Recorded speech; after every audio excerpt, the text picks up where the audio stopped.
If aphids have taken over your tomatoes, peppers, roses, or beans, you may already be thinking about reaching for a bottle of pesticide. But before you spray your entire garden, walk into your kitchen and find a few cloves of garlic, because that strong smell we enjoy in our cooking can make a plant far less inviting to aphids and several other common garden pests, and you can turn it into a simple garden spray for next to nothing. Now, I want to be honest with you from the beginning. Garlic water is not magic, and one application will not protect your garden forever. But if you make it correctly, apply it at the right time, and combine it with one simple step most gardeners overlook, it can help bring a young aphid infestation under control without starting with a harsh, broad-spectrum pesticide. After more than 40 years of growing vegetables and teaching horticulture, I've learned that the timing of a treatment usually matters more than how strong you make it. So today, I'll show you exactly how I make garlic water, where you need to spray it, how often to apply it, and the mistake that can burn your leaves before the aphids ever leave. But first, make sure aphids are actually the problem.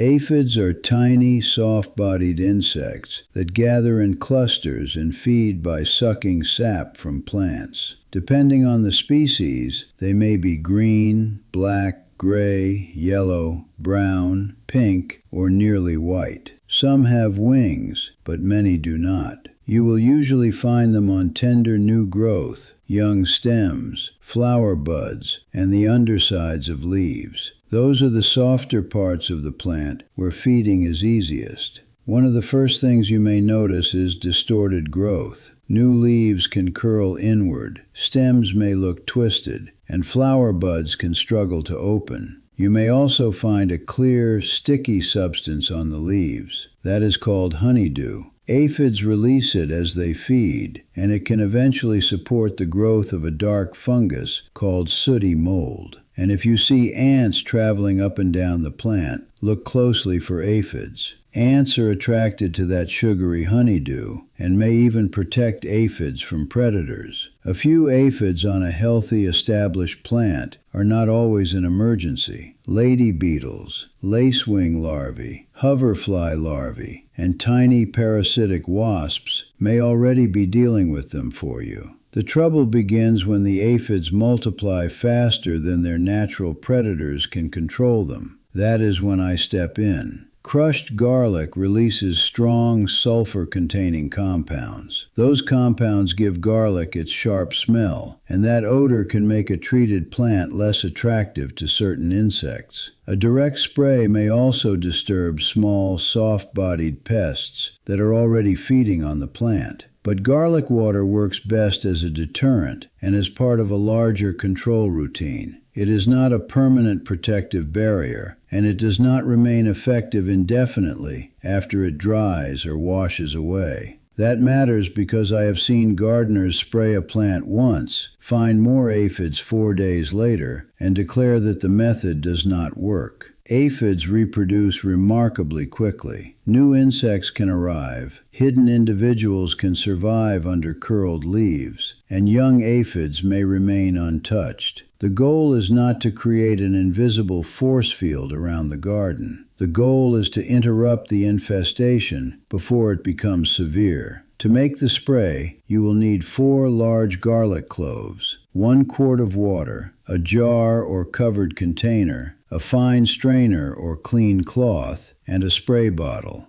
Crush or finely chop the garlic. Crushing is important because it releases more of the compounds responsible for that strong odor. Place the crushed garlic in the jar and add 1 quart of water. Cover the container and allow the mixture to infuse for 12 to 24 hours. Keep it out of direct sunlight while it sits. After it has infused, strain it very carefully, and do not rush that part. Tiny pieces of garlic will clog the spray nozzle and leave you standing in the garden squeezing a bottle that no longer sprays. I learned that lesson before some of you watching were born. Pass the liquid through a fine kitchen strainer. cheesecloth, or a clean coffee filter if necessary. Then pour it into a clearly labeled spray bottle. Do not store it in an ordinary drinking bottle, and keep it away from children and pets.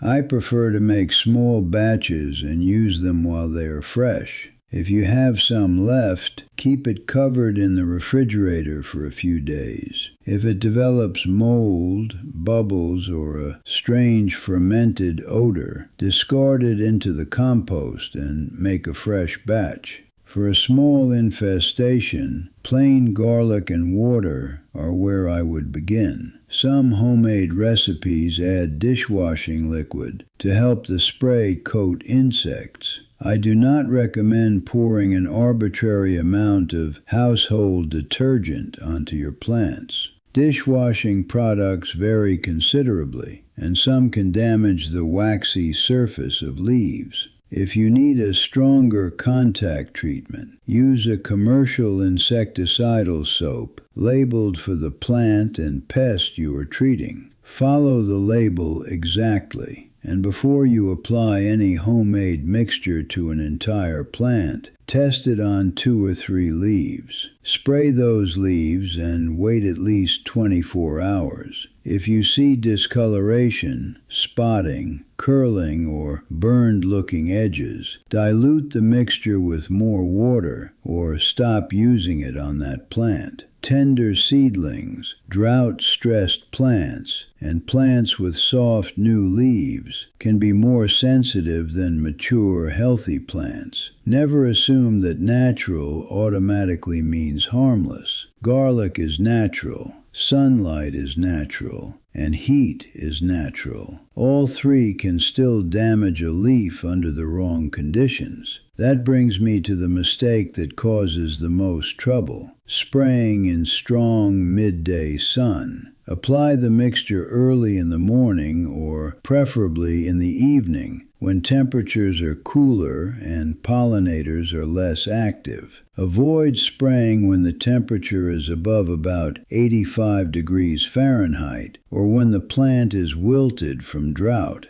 Wet foliage combined with intense sun and heat can increase the risk of leaf injury. But before I reach for any spray, even this garlic mixture, I start with plain water. Take a hose with a firm but controlled stream and spray the aphids off the affected plant. Pay particular attention to the undersides of leaves and the tender tips where aphids congregate. Aphids are fragile insects. Many that are knocked from the plant will not find their way back. Support delicate stems with one hand so the water does not break them. You want enough force to dislodge the insects, not flatten the plant. If only 1 or 2 growing tips are heavily infested, you can also prune those sections and dispose of them. This immediately reduces the number of aphids. The garlic treatment then has a much smaller infestation to discourage. That combination is far more useful than misting garlic water over thousands of aphids and hoping they disappear. Once the plant has dried from its water rinse, shake the garlic mixture and begin spraying. Do not stand 3 feet away and lightly mist the top of the plant. Aphids usually hide underneath the leaves, inside curled growth, and around the joints where leaves meet stems. Lift each affected leaf and spray the underside. Coat the growing tips, young stems, and areas where you previously found aphid colonies. The leaves should be evenly damp, but the liquid should not be pouring into the soil. Avoid spraying open flowers whenever possible. You do not want to discourage or directly hit bees and other pollinators visiting the blooms. Although garlic water is less persistent than many conventional pesticides,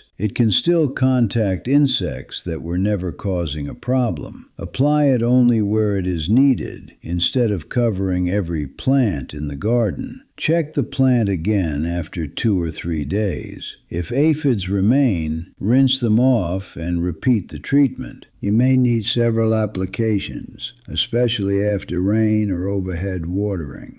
Once the population drops, stop spraying routinely and continue monitoring the plant. If aphids repeatedly attack the same plants, the infestation may be telling you something about the garden. Too much nitrogen is one common cause. Heavy applications of high nitrogen fertilizer produce rapid, soft growth. That tender growth is exactly what aphids prefer. Feed your vegetables according to their actual needs. More fertilizer does not always produce a healthier plant. Sometimes it simply produces a larger supply of aphid food. Plant stress is another factor. Inconsistent watering, overcrowding, poor airflow, and unsuitable growing conditions can leave plants less able to tolerate feeding damage. Then there are the ants. If ants are constantly moving among the aphids, they may interfere with the predators trying to eat them. Addressing the ant activity can make it easier for beneficial insects to do their work. It is also worth looking at what is growing around your vegetables. Small flowers such as sweet alyssum, dill, cilantro, and yarrow can provide nectar and pollen for hoverflies, lacewings, and tiny parasitic wasps. Those insects do not produce an instant result like a spray bottle does, but over time they create the kind of garden where an aphid colony is much less likely to grow without resistance.